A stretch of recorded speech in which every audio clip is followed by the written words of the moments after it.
جس کے ساتھ تعلق اور رشتہ جس قدر ہوتا ہے، اسی قدر اس پر اس رشتے اور تعلق کی وجہ سے اس پر اس کے حقوق بھی جاری ہوتے ہیں، جن حقوق کی ادائیگی لازمی ضروری ہوا کرتی ہے۔ اور سب سے زیادہ ایک مومن بندے کا رشتہ اور تعلق جس ذات کے ساتھ ہے، اس ذات کا نام نامی اسم گرامی جناب محمد الرسول اللہ صلی اللہ علیہ وسلم کے ساتھ ہے، کیونکہ اس بات کو قرآن کریم خود بیان کرتا ہے، النبی اولیٰ بالمؤمنین من انفسہم، مومنین کی جانوں سے بھی بڑھ کر ان کے قریب جو ذات ہے وہ ذات نبی اور رسول کی ہے، جناب محمد الرسول اللہ صلی اللہ علیہ وسلم کی ہے۔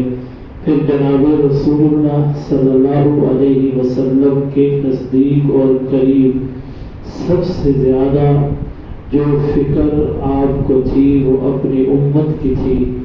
سیدنا حضرت امامہ رضی اللہ تعالی عنہ فرماتے ہیں، پیغمبر علیہ الصلوۃ والسلام نے حجۃ الوداع فرمایا، آپ نے مزدلفہ کے اندر عرفات کے میدان کے اندر آپ تشریف لائے، وہاں پر یہ بات حدیث طیبہ کے اندر آتی ہے، آقا علیہ الصلوۃ والسلام نے فرمایا، عرفات کے وقوف میں اللہ تبارک و تعالی سیدنا حضرت آدم علیہ السلام کی آوازاری کی وجہ سے جو بھی اس دن وہاں پر پہنچ کے دعا کرتا ہے، اللہ اس کی دعا کو کبھی رد نہیں فرماتے۔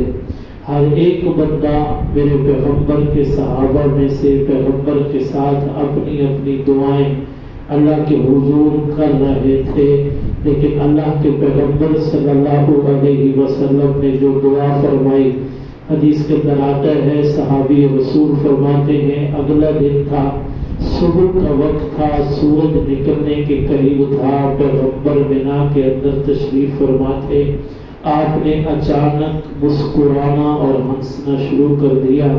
سیدنا صدیق اکبر رضی اللہ تعالیٰ عنہ نے پوچھا، یا رسول اللہ، ہمارے ماں باپ آپ پر قربان ہو جائیں، اللہ آپ کو ہمیشہ ہر حال میں ہر لمحے میں مسکراتا رکھے، خوش رکھے۔ یا رسول اللہ، مسکرانے والی کوئی بات نہیں ہوئی، خوشی والی کوئی بات نہیں ہوئی، کوئی مزاح نہیں ہوا، آپ اچانک بیٹھے بیٹھے مسکرا رہے ہیں۔ پیغمبر علیہ الصلوۃ والسلام نے فرمایا، کل عرفات کے میدان میں جب لوگ دعا مانگ رہے تھے تو میں نے اللہ کے حضور جو دعائیں مانگی وہ دعا یہ تھی کہ یا اللہ میری ساری کی ساری امت کی بخشش فرما، میری ساری کی ساری امت کی مغفرت فرما۔ اللہ نے میری امت کی بخشش اور مغفرت والی دعا کو قبول کیا، لیکن ساتھ یہ شرط لگائی کہ حقوق العباد کا معاملہ میں کبھی بھی کسی بھی حال کے اندر معاف نہیں کروں گا، باقی سارے گناہ اس کے معاف کر دوں گا۔ اور جب میں نے یہ بات سنی پریشان ہوا۔ دوسری بات اللہ نے یہ فرمائی کہ اگر ظالم نے مظلوم کے ساتھ ظلم کیا تو اس ظلم کا بدلہ بھی میں معاف نہیں کروں گا۔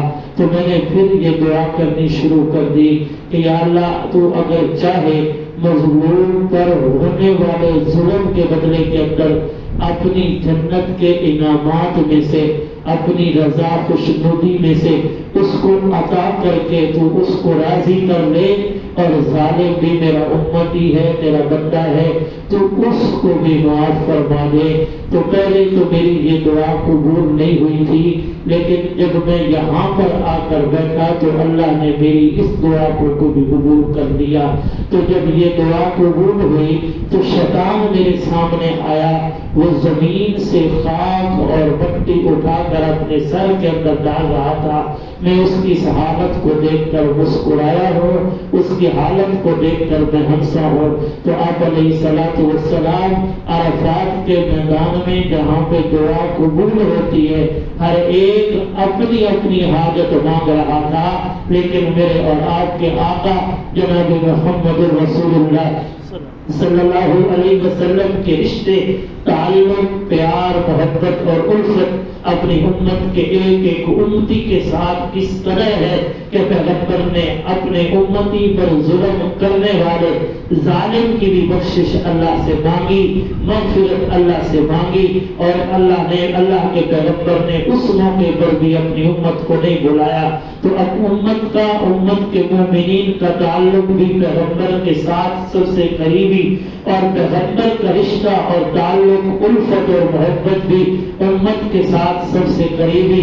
اس وجہ سے اس امت پر پیغمبر کے کئی ایک حق جو اس امت پر مومن اور ایمان والا ہونے کی وجہ سے، تعلق، رشتہ اور محبت و الفت ہونے کی وجہ سے لاگو ہوتے ہیں اور اس کی ادائیگی ضروری ہے۔ ان میں سے پہلا حق اللہ نے قرآن کریم کے اندر بیان کیا، لِتُؤْمِنُوا بِاللَّهِ وَرَسُولِهِ، کہ مومن کے لیے یہ بات ضروری ہے، یا ایھا الذین آمنوا، شاید تم یہ لوگ سمجھو ہم ایمان لے آئے، ہم نے اللہ کو مان لیا، اللہ کی خالقیت کو مان لیا، اللہ کی رزاقیت کو مان لیا، اللہ کے مالک ہونے کو مان لیا، اللہ کے ایک ہونے کو مان لیا۔ اللہ نے فرمایا ایمان والو تم میری ذات پر ایمان لا چکے ہو، تم ایمان والے بن چکے ہو، لیکن ایک بات کا خیال رکھنا، میری ذات پر ایمان لانے کے ساتھ ساتھ تم نے میرے رسول کی ذات پر بھی، اس کی تمام صفات پر بھی، اس کی عظمتوں پر بھی، اس کی شرافت پر بھی، اور اس کے تمام معجزات پر بھی، تمام کمالات پر بھی تم نے ایمان لے کر آنا ہے۔ جب تم ایمان لے کر آؤ گے اس وقت تمہارا ایمان کامل اور مکمل ہوگا، اس وقت تمہارا ایمان کامل اور مکمل ہوگا، اس وقت یہ ایمان تمہارے لیے ذریعہ نجات بنے گا، اس وقت یہ ایمان تمہارے لیے میری خوشنودی اور رضا کا سبب بنے گا، اس وقت یہ ایمان تمہارے لیے محشر کے میدان سے نکل کر جنت میں جانے کا سبب اور ذریعہ بنے گا۔ یا رسول اللہ کے رسول پر پہلا حق یہ ہے کہ ایمان لے کر آنا۔ ایمان لانے کا مطلب ایک یہ ہے جیسے اللہ کو مانا، ایک مانا، اسی طرح پیغمبر علیہ السلام کی رسالت کو ماننا، آپ کی عظمتوں اور شرافتوں سمیت ماننا، آپ کو آخری نبی ماننا۔ دوسری بات، علامہ نجم الدین نسوی نے شرح عقائد نسوی کے اندر پیغمبر پر ایمان لانے کا دوسرا جو معنی بیان کیا وہ یہ بیان کیا، ایمان لانے کا مطلب یہ ہے کہ پیغمبر جو کچھ اللہ کی طرف سے لے کر امت کی طرف آئے ہیں، اللہ نے جبرائیل کے ذریعے پیغمبر کو دیا، الہامات کے ذریعے پیغمبر کو دیا، خوابات کے ذریعے پیغمبر کو دیا، جس انداز میں بھی اللہ نے اپنے محبوب کو اپنے دربار میں بلا کر دیا، بنفس نفیس دیا، ان سب چیزوں پر یقین کرنا، ان سب چیزوں کو ماننا، ان سب چیزوں پر اعتماد کرنا، پیغمبر کی ذات پر بھروسہ کرنا۔ علامہ نسوی نے لکھا ہے یہ ایمان کے لیے ضروری ہے۔ اگر آپ نے پیغمبر کی رسالت کو مان لیا، ختم نبوت کو مان لیا، پیغمبر کی ذات پر، پیغمبر کی بات پر، پیغمبر کی لائی ہوئی شریعت پر، احکامات پر، اللہ کی طرف سے لائے ہوئے دین پر اور پیغمبر پر بھروسہ اور اعتماد نہیں کیا تو یہ کامل اور مکمل انسان کا ایمان نہیں۔ پہلا حق یہ پیغمبر کی ذات پر بھی اعتماد، پیغمبر کی بات پر بھی اعتماد۔ علامہ نسوی نے جیسے کہ فرمایا یہ پیغمبر کا پہلا حق ہے۔ جناب سیدنا صدیق اکبر رضی اللہ تعالی عنہ کا آپ علیہ السلام کا دور ہے، اہل فارس اور اہل روم ان کا آپس کے اندر جنگ ہوتی تھی اور جنگ کئی سالوں سے شروع تھی۔ سیدنا صدیق اکبر رضی اللہ تعالیٰ عنہ فرماتے ہیں اہل فارس کے جو عقائد تھے وہ مشرکین کے ساتھ ملتے تھے، تو اہل فارس ہمیشہ جب بھی اہل روم کے ساتھ لڑائی کرتے تو اہل فارس جو تھے وہ ہمیشہ ان کو غلبہ ہوتا، اہل روم مغلوب ہوتے، ان کو شکست ہوتی، اہل فارس غالب رہتے، اہل روم کو شکست ہو کر اس قدر وہ تباہ ہو چکے تھے کہ اہل روم کا کسی بھی حالت کے اندر غالب آنا یہ انسان کی عقل تصور نہیں کر سکتی تھی. آل فارس کی فوجوں میں طاقت بھی زیادہ، اسلحہ بھی زیادہ، مال و زر بھی زیادہ، ان کے پاس قوت و طاقت بھی زیادہ. آل روم کے پاس جو مال و زر تھا وہ بھی ختم، جو قوت و طاقت وہ بھی ختم، فوجوں کے اندر جو جوان تھے وہ بھی ختم. اب اس وقت اللہ کے نبی کی زبان پر اللہ کا قرآن بولا، الف لام میم غلبت الروم فی ادنی الارض وهم من بعد غلبهم سیغلبون فی بضع سنین. اللہ کہتا ہے چند سالوں کے اندر تم دیکھو گے اہل روم اہل فارس پر غالب آئیں گے. مشرکین مکہ سیدنا صدیق اکبر کی خدمت کے اندر آئے اور آ کر کہا کہ اے صدیق تو اپنے پیغمبر کی بات پر بھروسہ کرتا ہے، اعتماد کرتا ہے، ایمان رکھتا ہے، یقین رکھتا ہے، ہمارے ساتھ تو شرط لگاتا ہے کہ کیا اہل روم جو ہیں وہ اہل فارس پر غالب آ جائیں گے؟ تو حضرت سیدنا صدیق اکبر رضی اللہ تعالیٰ عنہ نے فرمایا بالکل میں شرط لگانے کے لیے تیار ہوں. لہذا شرط لگی. مشرکین مکہ نے پوچھا کہ کب تک تمہارے نبی کا یہ فیصلہ، تمہارے قرآن کا یہ فیصلہ کب مکمل ہوگا؟ سیدنا صدیق اکبر نے کہا 3 سال کے اندر اہل روم اہل فارس پر غالب آئیں گے. لیکن ہوا کیا، جب سیدنا صدیق اکبر نے شرط لگا دی اس وقت تک جوا حرام نہیں تھا، شرط لگانا حرام نہیں تھا، اس کا حکم نازل نہیں ہوا تھا. سیدنا صدیق اکبر نے مشرکین مکہ کے ساتھ اس لیے شرط لگا لی، قرآن کا فرمان ہے، پیغمبر کی زبان سے سنا ہے، شرط لگا لی 3 سالوں کے اندر اہل روم اہل فارس پر ہر حال کے اندر غالب آئیں گے، اہل فارس مغلوب ہوں گے، ان کو شکست ہوگی. انسان کی عقل تسلیم نہیں کرتی تھی. مشرکین مکہ نے بھی شرط لگا لی. 3 سال گزر گئے، اہل روم جو ہیں وہ اہل فارس پر غالب نہ آئے. سیدنا صدیق اکبر پیغمبر کی خدمت کے اندر گئے، عرض کیا یا رسول اللہ میں آپ کی بات پر اب بھی اعتماد کرتا ہوں لیکن میرے ساتھ یہ معاملہ پیش آیا. حضور نے فرمایا تم جانتے نہیں ہو فی بضع سنین کا مطلب 10 سال تک کا عرصہ ہوتے ہیں. تم عرصے کو بھی بڑھا دو، 10 سال کر دو، اور جو شرط کے اندر مان طے ہوئے اس کو بھی زیادہ کر دو. سیدنا صدیق اکبر نے شرط کو بڑھا دیا، متعین جو وقت تھا اس کو بڑھایا.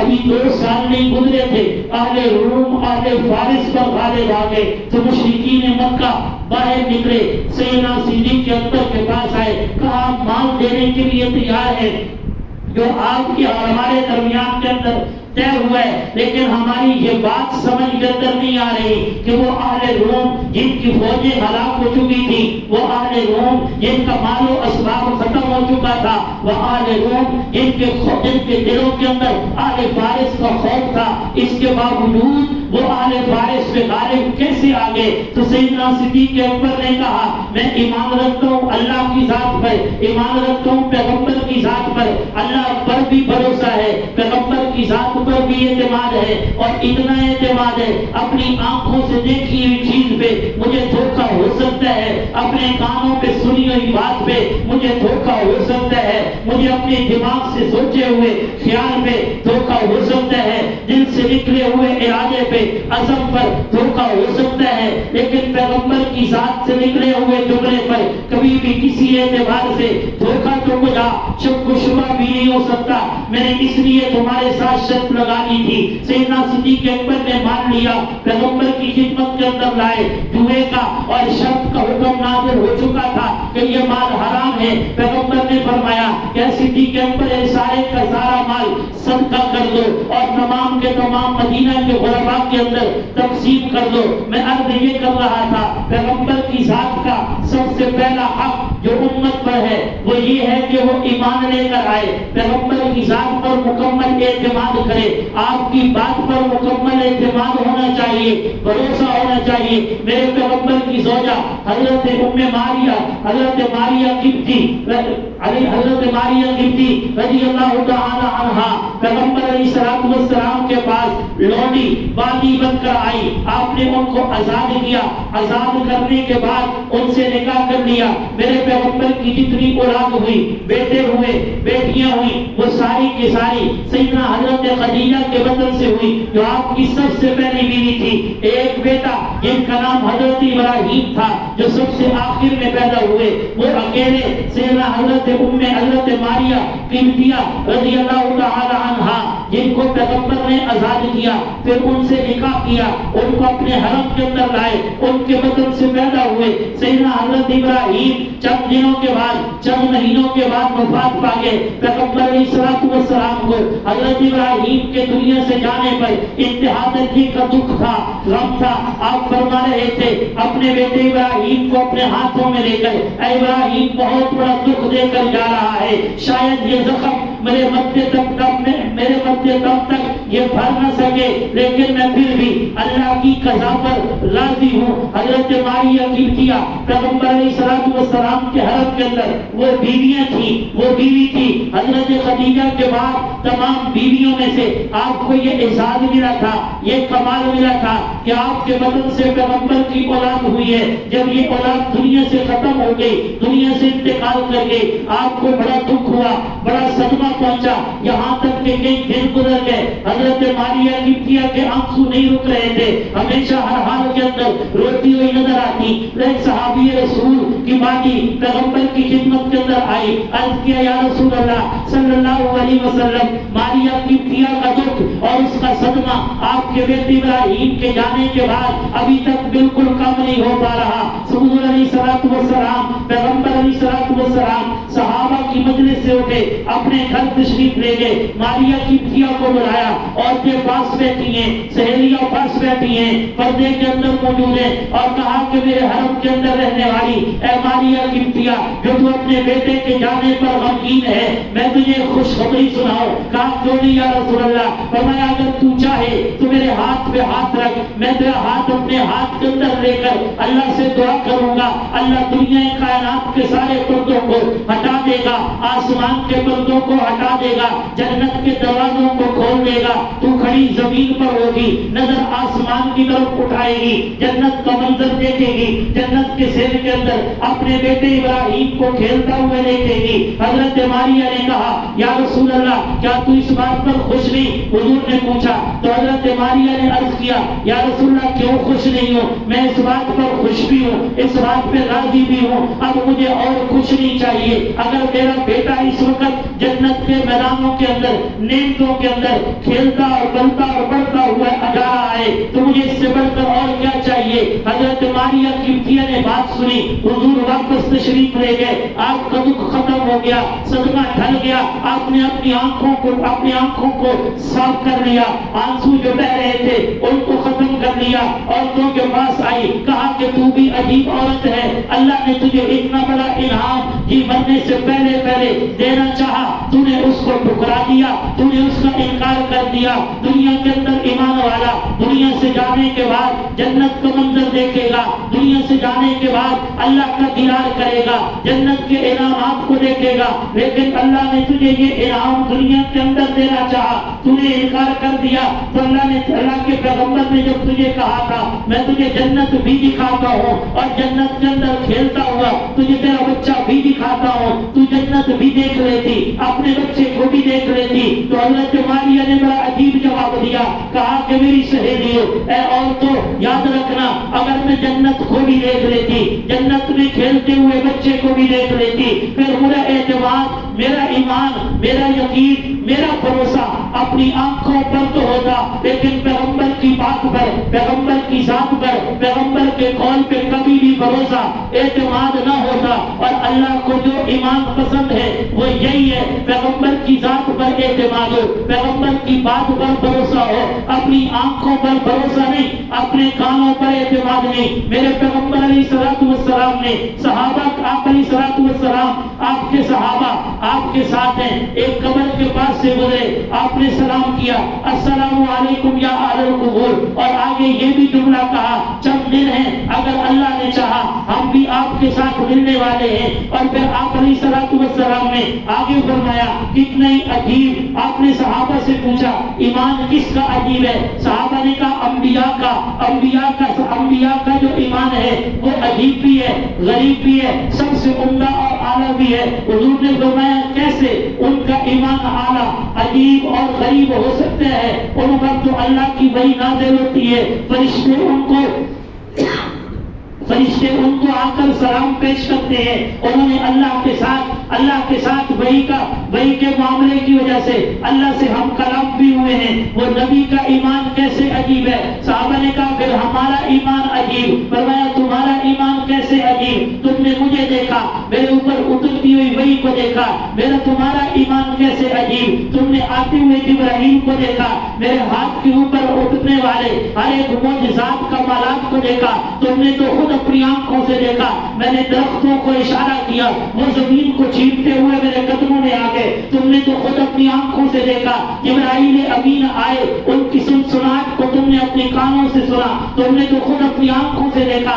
ابو جہل آیا, اس کی مٹھی کے اندر کنکریاں تھی, تو انہوں نے میری شہادت رسالت کی گواہی دی. ان معجزات کو دیکھنے کے بعد اگر تم ایمان لائے ہو, تمہارا ایمان کیسے عجیب؟ تو صحابہ نے پوچھا یا رسول اللہ پھر کس کا ایمان عجیب؟ فرمایا جنہوں نے نہ مجھے دیکھا, نہ میرے کمالات کو دیکھا, نہ میرے معجزات کو دیکھا, نہ میرے اوپر اترنے والی وحی کو دیکھا, صرف اور صرف انہوں نے سنا اور پڑھا, میری بات پر بھی اعتماد کیا, میری ذات پر بھی بھروسہ کیا, اپنا ایمان اتنا مضبوط رکھا کہ اپنی آنکھوں پر دیکھی ہوئی چیز پر اتنا اعتماد نہیں رکھا جتنا میری بات پہ رکھا, میرے قول پہ رکھا, میری ذات پہ رکھا.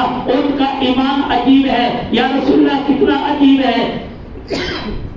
آپ نے دوسرے مقام پر ارشاد فرمایا جنہوں نے مجھے دیکھا, میری صحبت کو پایا, میرے معجزات کو پایا, کمالات کو دیکھا, ان کے ایمان لانے پر خوشخبری ہے, سلام ہے. اور جنہوں نے مجھے نہیں دیکھا پھر بھی میری ذات پر ایمان لائے, میری بات پر اعتماد کیا, ان پر خوشخبری ہے. ثم توبہ, پھر خوشخبری ہے. ثم توبہ, پھر خوشخبری ہے.